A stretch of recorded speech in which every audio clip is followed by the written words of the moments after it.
मेघालय की हरी भरी वादियों में एक नया जोड़ा अपनी नई जिंदगी की शुरुआत करने गया था। इंदौर के राजा रघुवंशी और सोनम रघुवंशी की शादी 11 मई 2025 को हुई थी। शादी के सिर्फ 9 दिन बाद 20 मई को उन्होंने हनीमून पर जाने का प्लान बनाया। शुरू में वो कश्मीर जाना चाहते थे, लेकिन वहां आतंकी हमलों की खबरें सुनकर उन्होंने मेघालय को चुना, एक शांत, सुंदर और रोमांटिक जगह। लेकिन इस हनीमून ने ऐसा मोड़ लिया जिसकी किसी ने कल्पना भी नहीं की थी।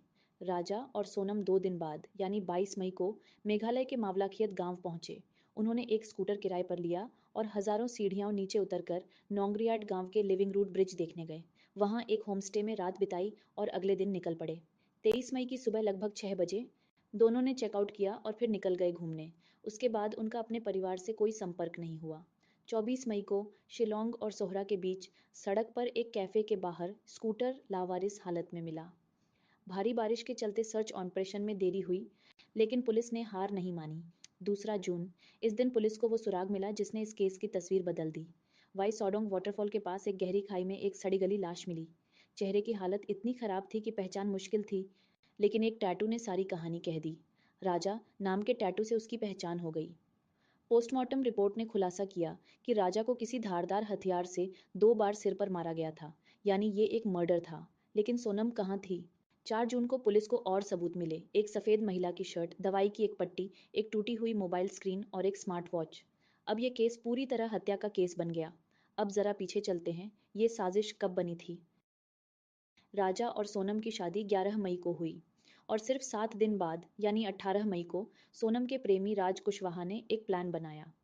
राज, जो सिर्फ 20 साल का था, ने 3 लोगों को राजा की हत्या के लिए हायर किया: विशाल चौहान, आनंद कुमार और आकाश राजपूत।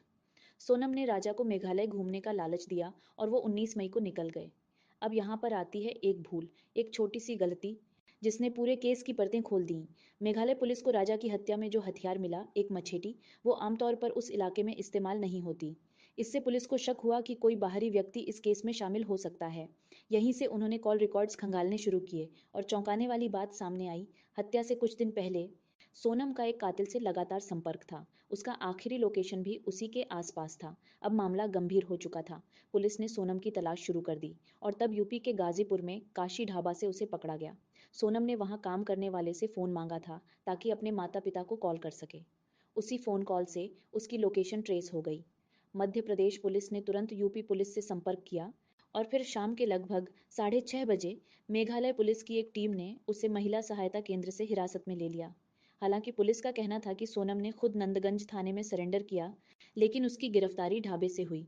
सोनम की गिरफ्तारी के बाद एक एक करके बाकी अपराधी भी पकड़े गए।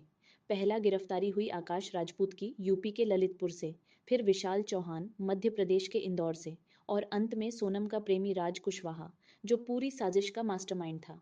ईस्ट खासी हिल्स के एसपी विवेक संयम ने प्रेस कॉन्फ्रेंस में बताया कि कैसे तकनीकी सबूत, कॉल डेटा और मामूली गलती ने एक परफेक्ट क्राइम को खोल दिया। इस कहानी में सब कुछ था: प्यार, धोखा, साजिश और एक ऐसी गलती जिसने पूरे खेल को बिगाड़ दिया। ये कहानी हमें सिखाती है कि चाहे प्लान कितना भी स्मार्ट क्यों ना हो, अगर इरादा गलत है तो एक छोटी सी चूक से सब सामने आ जाता है।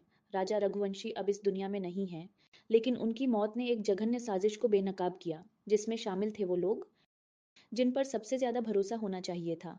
क्या ये हत्या सिर्फ एक प्रेम कहानी का दुखद अंत थी, या इसमें और भी कुछ छिपा है? क्या पुलिस की तहकीकात यहीं खत्म हो गई, या अभी भी कुछ ऐसे सच हैं जो सामने आना बाकी है? ये कहानी बस एक केस नहीं, एक चेतावनी है कि भरोसा सबसे कीमती चीज होती है, और जब वही टूटता है तो उसका अंजाम कितना भयानक हो सकता है।